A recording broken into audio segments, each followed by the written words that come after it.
Joshua, our institution's Director of Enrollment Management, recently received a national report released by his professional association showing the need for institutions to develop and implement an emergency financial assistance program to help students cover small, unexpected expenses like car repairs or healthcare costs.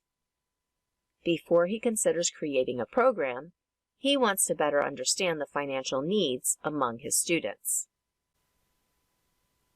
Joshua meets with Navita, the Assistant Director of Student Financial Aid, to talk about the information he needs to make an informed decision regarding whether to implement an assistance program. Here's the list of questions they wrote.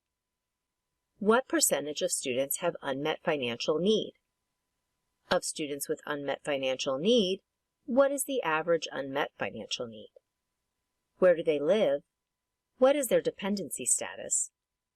If students are dependent, what is their expected family contribution? And what is the relationship between unmet financial need and retention? To get started, Navita accesses the Clearinghouse's secure FTP site and downloads the Financial Aid Analysis Ready file.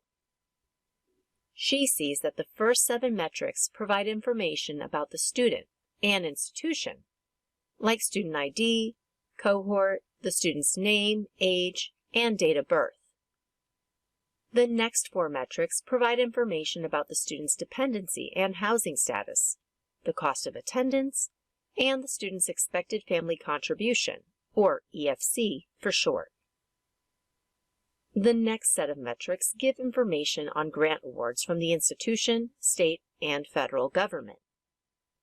The next 2 metrics are calculated fields. First is the student's unmet need, which is the cost of attendance less EFC and total grant aid awarded.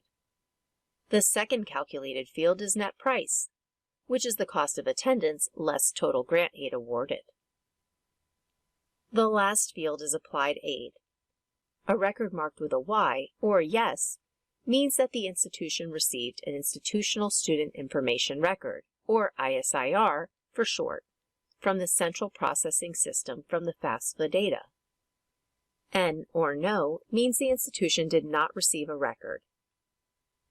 Comparing those metrics with Joshua's data request, Navita realizes that one of the questions requires the retention metric that is not in the Financial Aid Analysis Ready file, but is included in the Cohort Analysis Ready file. She downloads that data file from the Clearinghouse's secure FTP site so she can merge the retention metric with the Financial Aid Analysis Ready file. Navita opens the Cohort Analysis Ready file and locates the unique student identifier field in column F and the retention metric in column AT. She copies those 2 fields and pastes them into the Financial Aid Analysis Ready file to the far right of the data fields. Then, in cell V2, she types in the formula equals VLOOKUP, open parentheses, A2, comma, $X, colon, $Y, comma, 2, comma, 0, end parentheses, and clicks Enter. The VLOOKUP formula searches the second data set based on the student ID and brings in the retention metric. Next, she copies that formula for every student record. Then, she copies the data in column V and pastes values to remove the formula. And finally, she can delete the data in columns X and Y. Navita has successfully merged in the retention metric from the Cohort Analysis Ready file and can begin the analyses. Joshua's first question is, what percentage of students have unmet financial need? To answer that question, Navita highlights the data, clicks Pivot Table, then clicks OK. Navita drags Cohort into the Filters box and filters to the most recent cohort. Then, she also drags the metric Unmet Need into the Filters box and filters to students with at least some unmet need. Then she drags that same field into the summation box. Right-clicking on that metric opens the Value Field Settings menu, where Navita selects Count, then clicks OK. Dividing the count of students with unmet need by the total number of first-year students, she finds that 21% of students have unmet financial need. Joshua's second question is, of students with unmet financial need, what is the average amount? Using that same pivot table, Navita right-clicks on the unmet need metric in the summation box and changes the formula to average to find that, on average, students have $1,263 of unmet financial need.